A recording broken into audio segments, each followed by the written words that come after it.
Let's go to the book of Luke chapter 1 verse 30. Luke chapter 1 verse 30. Tuko pale. Luka 1 mstari wa 30. Inasomaje?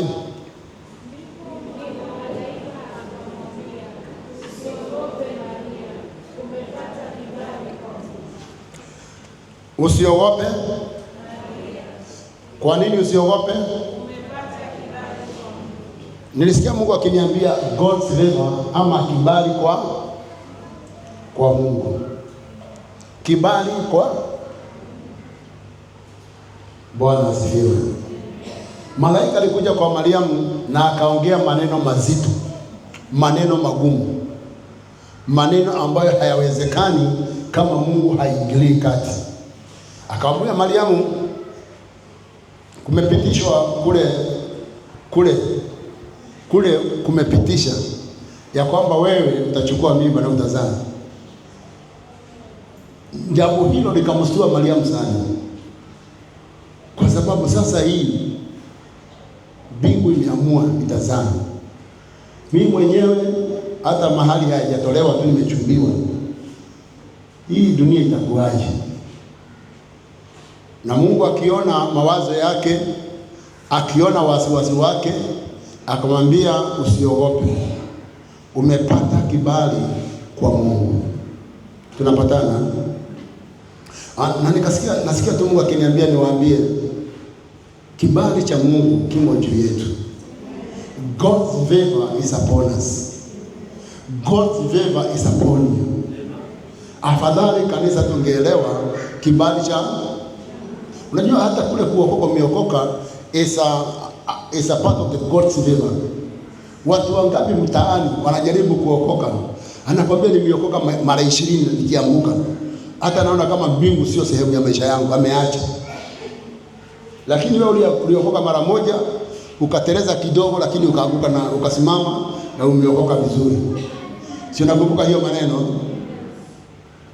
Wengine wanateleza sana, wanajaribu kurudi vinashindikana. Lakini wewe hata umeteleza mara 2 3 umerudi na unasimama. Mungu ni Mungu wa kibali. God is a God of favor. Amen. And the favor of God is upon us. Kibali cha Mungu kimo juu yetu. Kibali cha Mungu kimo juu yako. Kulikuwa na bikira wengi duniani wakati huo. Siniambie Mary was the only virgin in the whole world. There were many virgins. In fact, the order of the day those days, kwa mwanamke kuolewa, they had to maintain their virginity. Kwa hivyo walikuwa wengi. Tunaelewana? Lakini there was a special favor on Mary. Ndio sababu mbingu yote ikaamua ni huyu. Are we together? Na nimekuwa nikifuatia sana kibali cha Mungu. Hata mimi kwa mhubiri jamani, kibali cha Mungu. Kule kwetu ambapo nimetoka, watu ni watukutu wa kurutu. Hata saa hizi ukiambiwa wengine ati huyu ndiye ndugu yake ni mhubiri, sema hii dunia haiwezi toka mhubiri. Lakini God's favor, kibali cha Mungu. Kibali. Hebu tuingie kwa kitabu hichi. Mungu atakusaidia uelewe kile ninachokisema. Enda pamoja nami kwenye kitabu cha Kutoka, the book of Exodus chapter 2.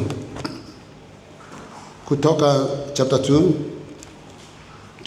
Tutakaa pale ili tuelewe haya maneno ya kibali cha Mungu. Amen. Umetuwekea verse 1. Basi mtu mmoja wa nyumba ya Lawi akaoa mwanamke Mlawi. Napenda hiyo. Basi usiondoke hapo, angalia. Basi mtu mmoja wa nyumba ya waokovu akaoa mwanamke mwokovu. Hebu soma hiyo, nimesoma. Basi mtu mmoja wa nyumba ya waokovu akaoa mwanamke mwokovu. Umesikia hiyo maneno? Mlawi akaoa. Inapenda hiyo. Amen. Na tusisahau, let us not forget. Kama mwokovu huwezi kuolewa na Muislamu. Si useme amen?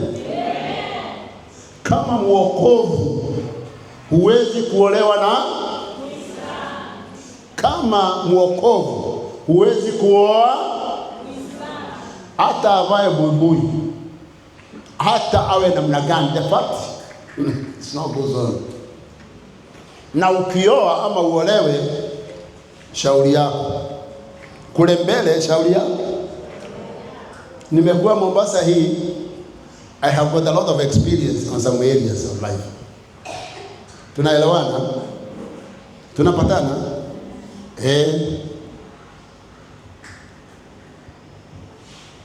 Nimesemaje? Na saa hizi kama unaandamwa na Muislamu kwa ile page tunakokaa, ile dating page. Unajua siku hizi mambo ni mengi. Si mambo ni mengi. Tafadhali kata huo uhusiano. Na ukate ai, mnanielewa? Na ukate nini? Na ukate nini? Na sijui kwa nini nasema haya maneno. Miaka imepita, hii kanisa letu ilikuwa hivi, ilikuwa kwa ofisi pale. Palikuja a good lady, mwanamke mrembo. Unajua mwanamke mrembo? Akaja akaniambia, pastor, sasa nisaidie. Nasema nitakusaidia. Sasa huyu kijana ananipenda. Ai. Sawa. Hata ameniruhusu niwe nakuja kanisani, ninawe naomba. Akaongea tu vitu vizuri. Akaendelea. Akamalizia akasema, lakini Muislamu. Nikamwambia, mwanangu, sina mume wa kukupatia, lakini uko mikononi mwako. Tunapatana? Na tukaongea naye sana. Nikamwambia, okay, kulingana na mimi umeangukia mikononi mwako. Na akaniambia vile amewekwa vizuri. Na vile anaruhusiwa kusoma Biblia. Na hiyo story, hiyo unajua mambo mengine pasa anakaaga nayo, sio? Na hiyo story ikaendelea. Akawa anakata kuja kanisani pole, anapunguza. Mwisho nikamwambia, what's happening? Hapana, niliambiwa siwezi kuwa nakuja kanisani kila siku, sijui nini. Nilikwambia, lakini pasa bado. Haya, akaendelea. Ikafika wakati wa mfungo. Kaambia, unajua hapa kwetu hauwezi kula kama tunafunga. Lazima tufunge. Akafungishwa. Ikaendelea. Najua hapa wanawake wetu hawatoki bila ile inaitwa nini? Inaitwa nini? Hiyo nakuwa mnaijua. Akaanza kufalishwa hiyo. Akaendelea. Akaambiwa hapa ndani ya nyumba si shida, lakini ukienda lazima uwe na buibui. Do you know the conclusion of the story? She's not alive. She is dead. Unanielewa? Munanipata? Usiolewe uniambie utamhubiria Muislamu ati akuwe mhubirie. Yesu hakusema hivyo. Yesu hakusema hivyo. Are we together? Tunaelewana. Bwana asifiwe. Aokoke kwanza, aje kanisani, tumbatize kwa maji mengi, Roho amkubali, ndio sasa atakubalika. And I'm saying this with a lot of concern. I'm saying this with a lot of concern.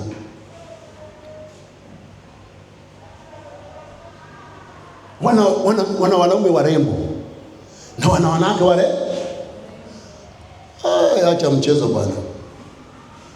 Hiyo dunia ni kali. Hii sijui imetoka wapi, lakini Mungu anajua inaenda wapi. Patie mtu high five. Patie high five mzuri, mwambie yeye ni mchungaji anakuambia. Kwenye kitabu cha Kutoka tuko kwa Mlawi, sio?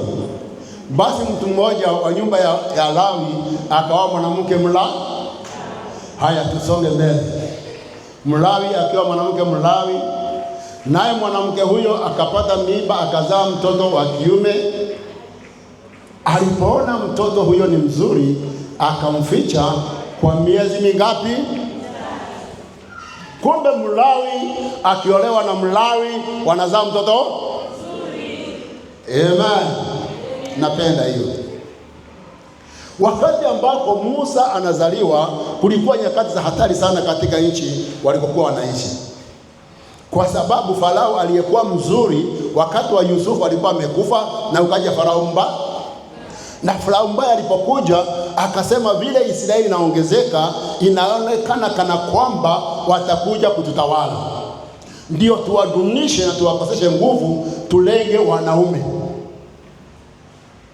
Wanawake huwa hamna shida nyingi, mnaachangwa tu. Hata vita ikitokea, nani wanatafutwa? Nani wanatafutwa? Wameageni wanaume. Jameni, tunapatana? Wanaume ndio wana shida. Ikawa mtoto wa kiume akizaliwa, huyo mtoto haruhusiwi kuishi, auawe pale pa. Lakini kama ni mtoto wa kike, abakie. Part of the Islamic strategy to overthrow Christianity. Mnanipata? Part of the Islamic strategy to overcome Christianity ni kuzalisha wanawake wa Kikristo na wanaume wa Kiislamu. Mtoto akizaliwa na mwanaume wa Kiislamu anakuwa Muislamu. Mwangalie mtu karibu na wewe, mwambie hayo mambo unayajua. And it is their strategy, and they are winning, and they are winning. Another strategy ni kuzaa watoto wengi. Ndio nakuta Msomali mmoja ana wanawake kama 5 6, na kila mwanamke ana watoto 5 6 7. Kama mwanaume mmoja ana bibi 5, na kila bibi ana watoto 10. Ni watoto wangapi hawa? Ni ngapi? Alafu serikali inatoa rasilimali kwa sababu ya watoto. Come on. Inaitwa ECD, si kweli? Kwa hivyo part of our taxpayer money goes to promote these children. Na sisi huku tunapanga uzazi ambao hauna mpango. Mtu akizaa katoto kamoja, sema sitaki kuzaa tena, pastor nielewe. Anyway, tuko kwa Musa. Amen. Wakati huo kulikuwa siku za hatari. Kijana akizaliwa anauawa, msichana akizaliwa anahifadhiwa. Are we together? Na wakati huo, naye huyu baba Mlawi na mwanamke Mlawi wakaoana na wakazaa mtoto, na mtoto wao wakamwangalia, wakaona alikuwa mzuri kama wewe. Sema mimi ni mzuri, ndio Bwana amenihifadhi. Akamwangalia akaona huyu yuko poa. Walipoona yuko poa, wakajua huyu hapana, hataenda kama wengine, huyu tutaficha. The Bible says wakamficha kwa miezi mingapi? Miezi mingapi? Pengine wewe hujapata hii mambo na watoto. Watoto wana tabia nyingine nzuri. Wanaweza kuamua hamtalala usiku kucha. Inakuwa ni baba anapembeleza, akichoka anapatia mama anapembeleza, na ikifika asubuhi ndio mtoto anaanza kulala. Na usiku kucha hamkulala. Sijui sitaki kuuliza nani wamepitia hiyo experience, kwa sababu tunaweza kuwa wewe. Bwana asifiwe. Mtoto Musa akawa miezi mingapi? Ikawa kumficha tena was a problem. kwa sababu kilio chake volume imeongezeka, na analia bila mpango, analia bila kujua wako hatari. I had this testimony from my mother and my uncles. One of my uncles alizaliwa wakati height of Mount. Sijui kama alizaliwa 51 au 52. Wakati wamevamiwa wanatoka, yeye wakiwa wanatoroka ndio anaweka volume king'ora. Wanajaribu kuziba, hazibiki, anaweka king'ora. Pale wamejificha wanapatikana, kumbe hapo mlikuwa mkuja kujificha. Alikuwa sijasahau hiyo.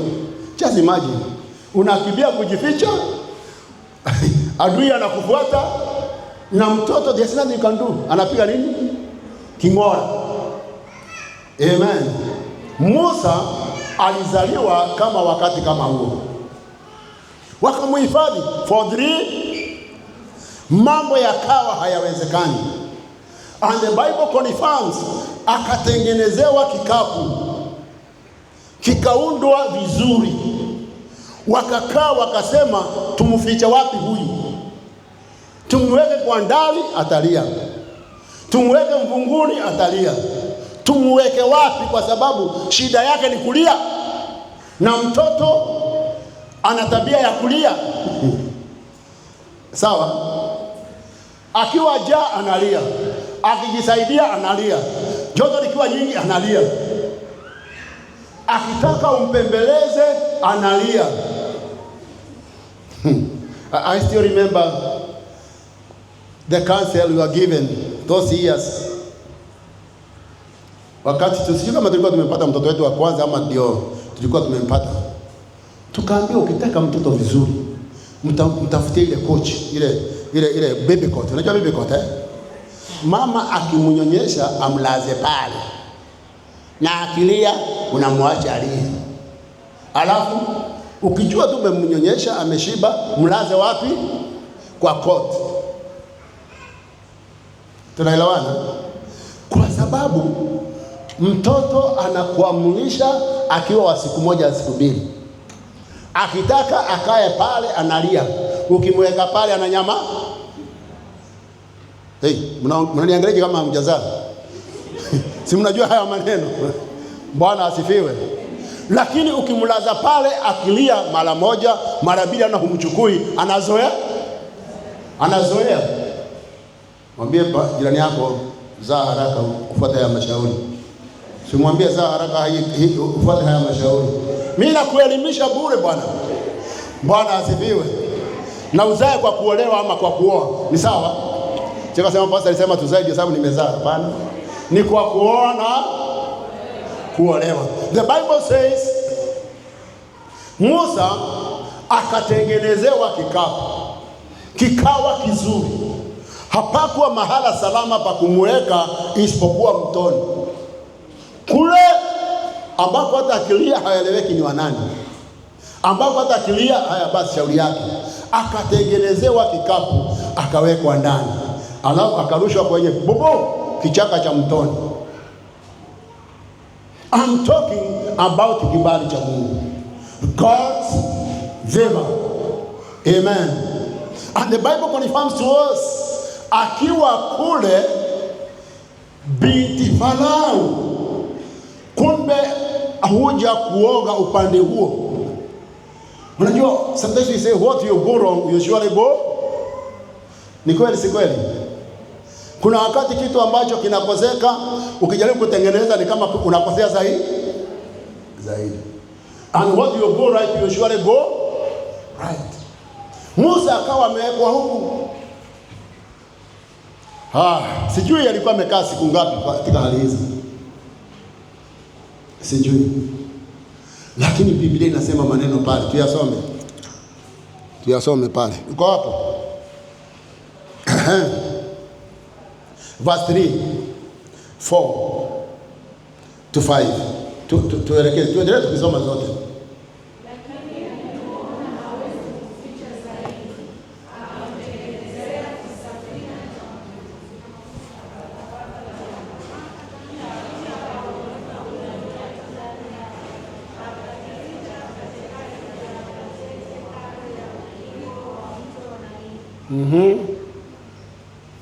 Tuendelee.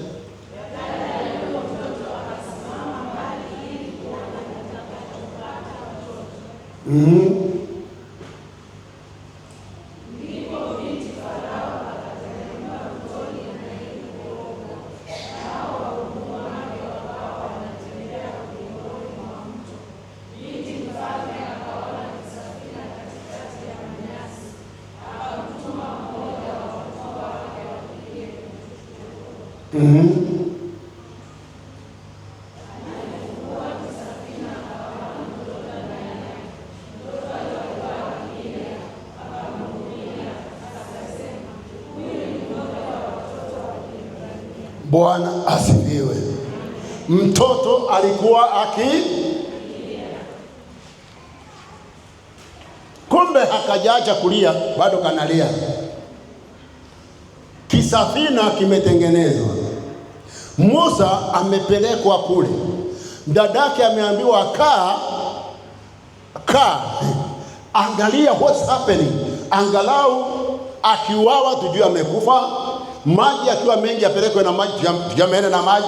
Whatever happens, let's have a conclusion of his life. Naongea juu ya kibali cha Mungu, kwa sababu Mungu ameachilia kibali chake juu yetu.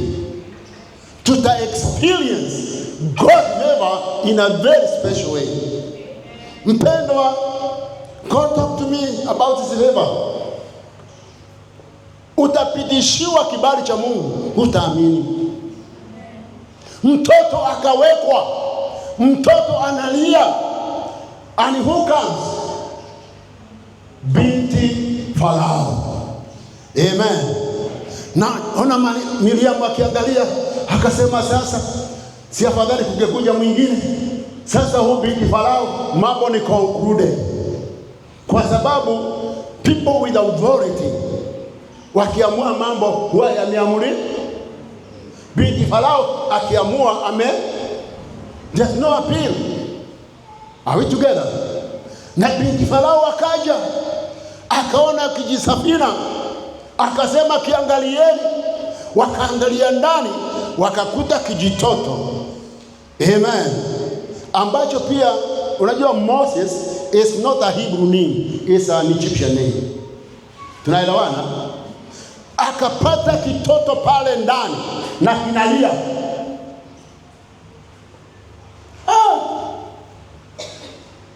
Miriam anaangalia, pengine ameshika tumbo, anasema Jehova, hata wakimua wamue polepole, kwa sababu haoni a way out. Mamake hajui kunaendeleaje, kwa sababu hawezi kaa karibu asije akakamatwa kama mama mzazi. Wamemwachilia kwa rehema zake Mwenyezi Mungu apambane na vile Mungu atakavyoamua katika maisha yake. Are we together? Things were not very good, but the God's favor was no mercy. Kibali cha Mungu kilikuwa juu ya Musa. Huyu binti Farao alipomuona akatagua mara moja na akakiri, akasema huyu ni mmoja wa watoto wa. So whatever happened to Moses haikufanyika ati kwa sababu alifikiria ni Mmisri. Alijua huyu ni Mwebrania. Tunapatana? Wapendwa, kibali cha Mungu kikiwa juu yako, unaweza kuwa na watu ambao ni wakatili, si kabila lako, si jamaa zako, sio, and things will go well for you, kwa sababu it's not about them, ni juu ya kibali cha Mungu juu ya maisha yako. Tunapatana watu wa Mungu? Bwana asifiwe. Kibali cha Mungu juu yako, utashangaa. Kibali cha Mungu juu yetu, tutashangaa.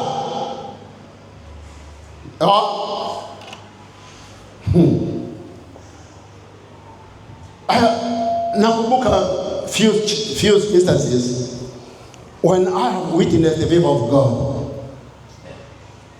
Nilikuwa Nairobi, I was in Bible school. Kanisa lilikuwa ndogo, ile nauli ilikuwa inachangwa na mambo mengine, mambo yalikuwa magumu. Things were so hard. Hello. But I remember siku moja tumekaa chapo in Nairobi, the way you are sitting. Na tukawa tunaomba. Mimi naomba kwa uzito kwa sababu dunia yangu ni nzito. Ndio kuna wakati unajua watu hawaombi kwa sababu hawana mambo mazito. Lakini wakati mwingine yanakuwa mazito. Mimi nikaomba. Kando yangu there was a decent lady, beautiful, nice lady amekaa. Nikachapa maombi. Baada ya maombi kukatokea kitu. Bwana asifiwe. Yule mwanamke akaniambia, "Pastor, unaweza kuja kutuombea?" Na mimi bila kufikiri nikasema, "Ndio, ninaweza kuja." Bila wakati huo Nairobi kulikuwa na story za wanaume kunyongwa na wanawake. Zilikuwa zimevuma. Baada hapo nikasema, what have I done? Nikaenda kwa dean of students nikamwambia, baba nimeambiwa na mtu twende tukaombe kwake na nimekubali. Lakini sasa naona niko wasiwasi sababu simjui vizuri. Nikamuelezea. Akasema, kama ni huyo usiwe na wasiwasi. Bwana asifiwe. Jumamosi masaa yale tuliagana nikaona turupa ya red. Nikitamani miaka ya 97 na ikaja ikasimama boom. Mimi nikashuka na kabibilia kangu keusi. Nikaingia kwa turupa. Pale ndani the communication gadgets. Mimi sijaziona. Yaani kuna ile zile za kupanda na hapa kumekaa kama studio. Mimi nikaingia ndani. Gari kaendeshwa. Sijui tuelekezwa wapi. Mwishowe tukamalizia kwa Greece ambassador. Ambassador wa wapi? Wa Greece. Si wa Kenya, wali? Tukaenda tukaingia nyumba ina vyumba vingi, tukaenda tukasimama. Nikapitishwa vyumba, nikapelekwa nikakuta mahali wa Ethiopia wamekaa wamekuja miguu. Mama akasema, "Hawa ni watu wangu tuombe nao." Kumbe alikuwa Mu-Ethiopia ameolewa na ambassador of Greece. The ambassador was a Greek man. Na huyu mama alikuwa Mu-Ethiopia. Baada ya maombi nikitoka, kaambia, "Pastor, hii tumia kwa nauli yako." Akanipatia 2,000. Sema pesa mingi. Kuanzia pale kwa kipindi nilikuwa nikienda masomo, nachukuliwa na yule mama na gari, napelekwa tunaomba na sijui kwa nini hakuwa naongeza, ilikuwa tu 2,000. Nawekea 2,000 na kuja na ikaendelea mpaka wakapata transfer wakaenda Belgium. Bwana asifiwe. Na ikakauka. Kibali cha Mungu kikiwa juu yako, when God's favor is upon you, you will be surprised. Tunapatana. Musa ako pale, binti Farao anasema huyu ni mmoja wa wana wa Ibrania. Tunapatana. Hebu endelea mbele.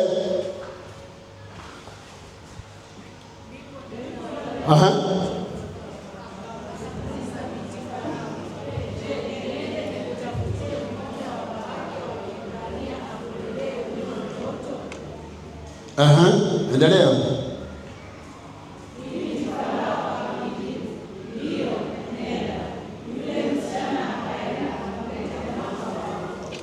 Can you make the connection?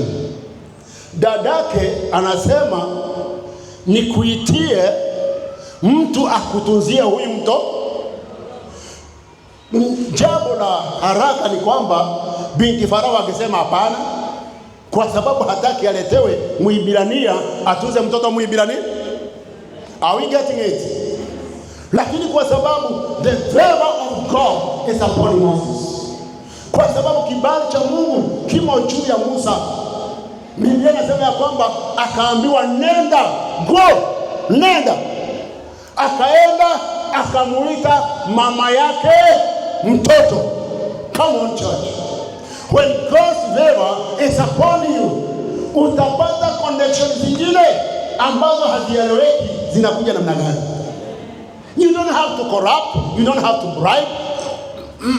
Wewe mwambie jina lako, wewe. Wakati kibali cha Mungu kimo juu yetu, things go well with us. Things go well with you. Wakati kibali cha Mungu kimo juu yetu, things work for our good. Musa akachukuliwa. Can you imagine? Hata wakati mama Musa amekuja, si binti Farao alijua huyu mama ndiye mama huyu mtoto, kwa sababu wanajuana kwa harufu ya maziwa. Nasikia mapua ya mtoto yananusanga maziwa hata ikiwa ndani ya matiti. Ananusa na anaanza kulia. Bwana Mungu asifiwe. And God's favor was upon Moses. Na Musa akalewa na mama yake.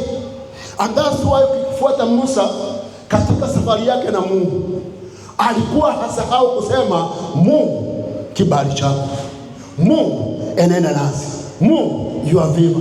Hallelujah. And God is talking to us. Sometimes we labor, we fast, we pray, we give, we do all the gymnastics, lakini mambo hayaendi. Na sometimes tunaishia kusema tumerogwa. Wakati mwingine tunaishia kwa waganga wanaotuambia toa sadaka kubwa. I don't need any sadaka for the favor of God. You don't need any sadaka for the favor of God. Oi! Bwana asifiwe. Kanisa la Yesu, wateule wa Mungu, God is a God of favor.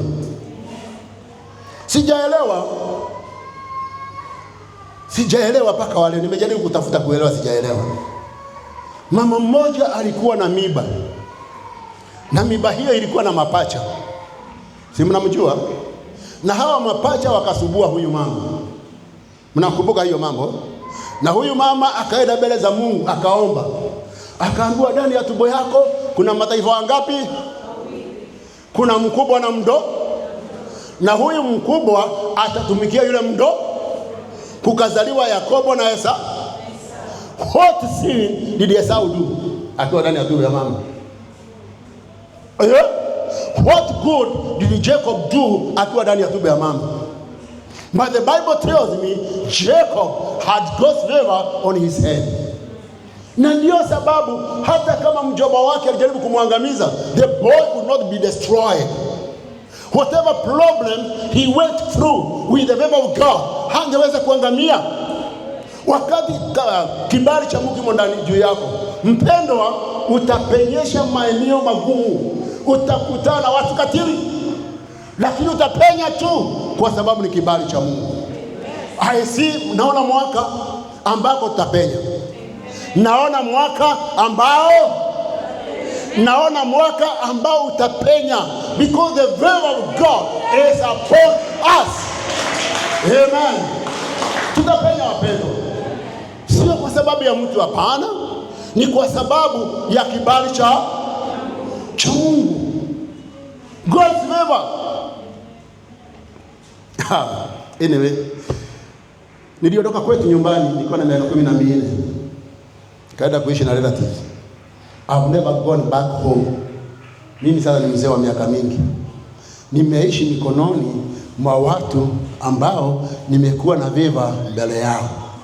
I did my CPE na yule mwalimu ambaye headmaster wa kwetu akanikubali, he loved, alinipenda nikakaa kwake, akashughulika na mimi. Si jamaa yangu, lakini kibali cha. Angalia haya maandiko kwenye Luke 1:30. Ndio tulianza nayo, sio? Haya, acha tuende kwa Luke 2:52. Luke 2:52, tuende pale. Tusome hiyo maneno. Inasemaje? Luke 2:52 inasemaje?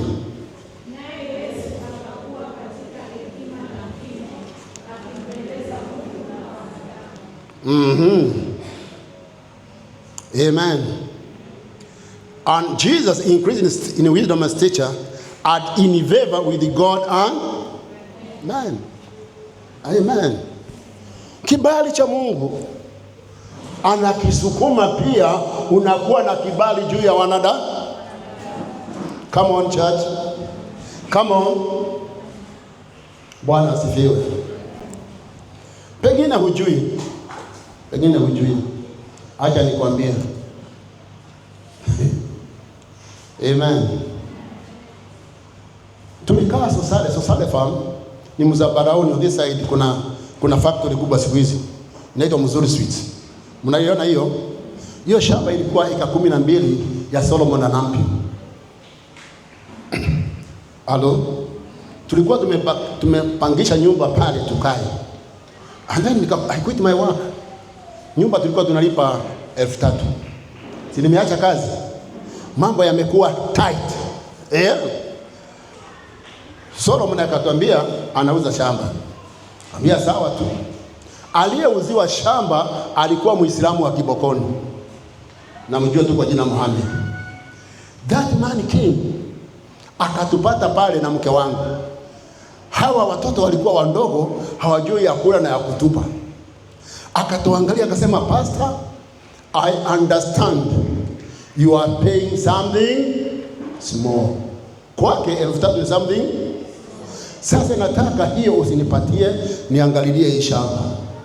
Oh hallelujah. Niangalilie hii nini? Shamba liko na machungwa.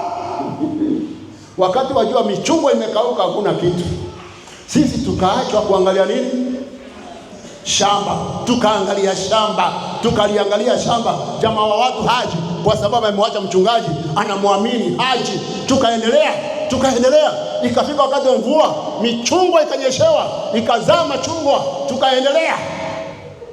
Pakatoka Wakikuyu yuko Ngoya, wanatafuta machungwa. Tukasikia kuna mbisho, tunataka machungwa. Wapi? Hapa shambani. Iko. Haya nendeni.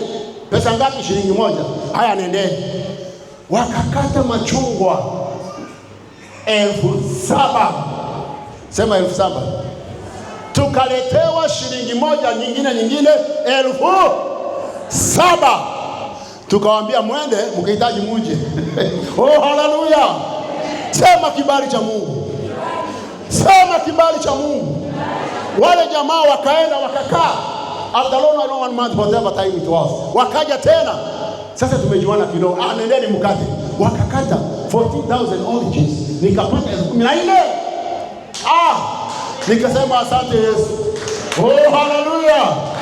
Nikasema asante Yesu. Baada ya hapo Muhammad akaja. Akasema, Pastor, nimekuwa nikijaribu kuuza hii shamba imeshindikana. Nikamwambia Muhammad, nitakuombea shamba liuzike. Unanipata? We literally prayed for Muhammad. Ya Mungu, huyu mtu amekuwa mwema kwetu. Tunakuomba hii shamba liuzike. Shamba likauzika. Tukawa hatuna makao. Halo. Bwana asifiwe. Tulipokuwa tukiomba, tulikuwa na kijibloki kule ndani. Tulikuwa tunashaka tukienda kule ndani, watoto hawajui kwenda, hawajui nini au Mungu akasema unaogopa kurudi Mtwapa kwa sababu unaogopa ya kwamba I cannot support you in Mtwapa. Nikamwambia mama twende Mtwapa. Church of Jesus Christ. Wakati kibali cha Mungu kimo juu yako, ile kazi Bwana amekupatia utende, you will do it. Ile hatima Mungu amekuida njia, Mungu anataka upite, utapita. The thing is, God's favor upon us. Tunaelewana? Jesus Christ akakuwa katika hekima na kimo, akimpendeza Mungu na wanadamu. Amen. He had favor before God and favor before men. Halo. Unajua vitu viko na watu. Mnaiyo habari? Vitu viko. Patia mtu haifai mwambie vitu viko na watu. Haleluya. Haleluya. Wakati Yesu amekufa msalabani, kaburi yake ilikuwa na jamaa mmoja alikuwa tajiri, Joseph of Arimathea. Ni kweli si kweli? Yesu hakuwa na kaburi kwa sababu mashamba yako na watu na kuna kaburi ndani. Yesu akapata kibali, akapata kaburi, akazikwa. Saa hizo Petero hayuko karibu na Yohana amejificha kweli. But the favor of God was working. Church of Jesus Christ, what I need is the favor of God. What you need is the favor of God. Kibali cha Mungu kikiwa juu yako, mwaka utakuwa promoted hujaona. Hallelujah. Na usiwe mkatili kwa wanadamu. Usiwe mkatili kwa bosi wako. Usiite bosi wako mwenye dhambi na ndiye anaandika appraisal yako. Usimuite mtaifa. Unajua wakati mwingine walokole tunapungukiwaga sana, si ni kweli? Si ni kweli? Ukiangalia wherever Jesus made the senior man, he had respect upon him. Are we together? Are we together? Kibali cha Mungu. And God assured me that his favor is upon us. Amen. Let us do our part and God will do his part. Watu watajaribu kuangamiza, watashangaa the way you are just chew. Hey, soma hii tuweze kuomba. Soma hii Samueli wa kwanza 2 verse 26. The book of 1 Samuel chapter 2. 1 Samuel chapter 2. Umefika hapo Samueli wa kwanza 2 mstari wa 26.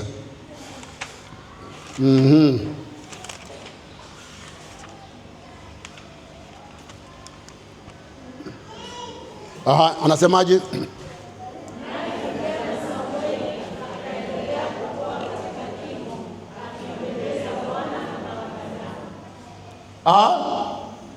Akimpendeza? Najua shida yetu, tunataka kupendeza Bwana, tunataka kupendeza wanadamu. Na vitu viko kwa silver and gold ni za Bwana. Akikwambia uende ukamain, utatoboa. Situongee. Pale shambani kwako kuwe kuna dhahabu, utafanyaje? Sipaka utakuta watu wa kuchimba. Akipendeza Mungu na wanadamu. That's why we cannot afford being arrogant. Amen. Hawa bwana wamekuja siwajui, lakini nataka niseme niliyosema asubuhi. Sijui kama ni nini ita-affect ama sita-affect shauri yenu. Mmekuja kanisani. Bwana asifiwe. Asubuhi I told the church these words. Let us know how to handle the rich. Tujue jinsi ya kuwatunza matajiri. Hii kibali kinakuja na hekima. Tajiri akija kanisani hakuja aambiwe shida zetu. Sasa governor amekuja, acha tumwambie shida zetu. Governor amekuja asikie injili. Kansela amekuja, kansela hakuja kwa hiyo, amekuja nimhubirie aende zake. Wewe na taabu zako mfuate kule ambako anaambiwa shida, sio kanisani. Hello. Sasa wakijua kanisa lina tabia hiyo, hawataki kuja. Hawataki kuja. Hata mimi wakija siwaambii shida za kanisani. Kanisa nyingi wewe kama nataka kuambia shida ni wafuate maofisini kwao. Hapa ni ofisini kwangu, waniambie shida zao, sio mimi niwaambie shida zangu. Hello. And that way God's favor will be upon us. That way we shall handle the rich in our midst. They will be comfortable tukiwa pamoja nao. Hello. Bwana asifiwe. Some years back, sijui kama ni some years back, we got some favor. Mnakumbuka? Nilikuwa kwetu nyumbani mimi kwa taabu zangu, na nikapigiwa simu, kaambiwa mbunge anakuja kanisani kwako. Mbunge mimi siko kanisani, mwambie hivyo. Akaambiwa. Nikapigiwa simu tena, amesema hata kama hauko atakuja tu. Akasema mwambie ni siku ya watoto, akija atahubiriwa na watoto. Nikaambiwa atakuja tu. Hallelujah. Nikasema now how do I handle it? Na kweli akaja. He came. Mimi siko na akaja. Alipokuja akahubiriwa na watu. Ibada ilipokwisha akatoa mifuko 40 bags of cement ya kanisa la watoto. Hatukumwendea kwake, hatukumuomba sisi, hatukumfuata, alikuja mwenyewe. That's God's favor. That's God's favor. Na hiyo kitu sijui kwa nini ilikuwa inafanyika wakati siko. The other time, the current deputy governor. Hey, mimi nimesafiri, niko kwa mambo yangu. Naambiwa governor Mung'aro amesema atakuja kanisani kwako. Nikasema hawa watu wanichokoza nini? Mimi siko. Nikamwambia hata kama hauko atakuja tu, lakini pole, si governor ni deputy governor. Akasema haya basi na haja abudu. And the deputy governor came. Mimi nilichopata tu pale ni address yake, deputy governor. And that's favor. Tunapatana? That is. And God is saying, if we abide His favor, we will get us far. Amen. The other day I was going to Nairobi, na nikapata kibali kidogo. Mambo yalikuwa yamechacha, lazima niende Nairobi. Somebody said, Pastor, this time you cannot drive. This time you cannot. Supposing nikulipia kadege. Kwambia mwanangu kalipe haraka. Mimi asubuhi nikawa Nairobi kwa mkutano. Jioni nikawa ndege ya kurudi. Kesho watu wananiona mtoka tu. Hallelujah. God's favor inasababisha mambo yatendeke katika maisha yetu. God's favor inasababisha vitu vifanyike in our ways, in our lives, without struggle, without begging, without bowing down. Kwa sababu the favor of God is upon us. That's what God told me. Aliniambia niwaambie kibali chake kimo juu yenu. It will give you a penetration in your business. Usiwe mkali kwa wateja wanaonunua kwako. Hata kama hutanunua unafikiri itakosa mtu wa kununua? Mwadhani. Bwana asifiwe.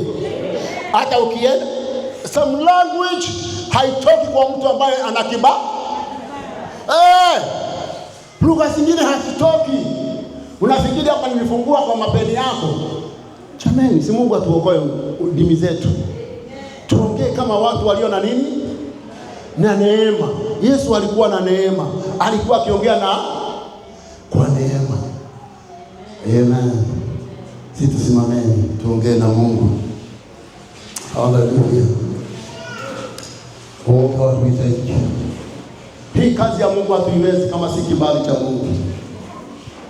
Amen. Hii kazi hatuiwezi kama si kibali cha. Hii kazi huiwezi kama si kibali cha Mungu. It's only the favor of God that will enable us to do what God has commanded us to do. Waibaki tuko hapo. Tuseme mbele naendelea. Amen. Inazidi kutembea. Bwana asifiwe. Hallelujah. Kuna mambo Mungu atayatenda katikati yetu. Tutayaona kwa macho yetu. Tutayashuhudia si kwa bidii zetu lakini kwa kibali cha Mungu. Amen. Welcome.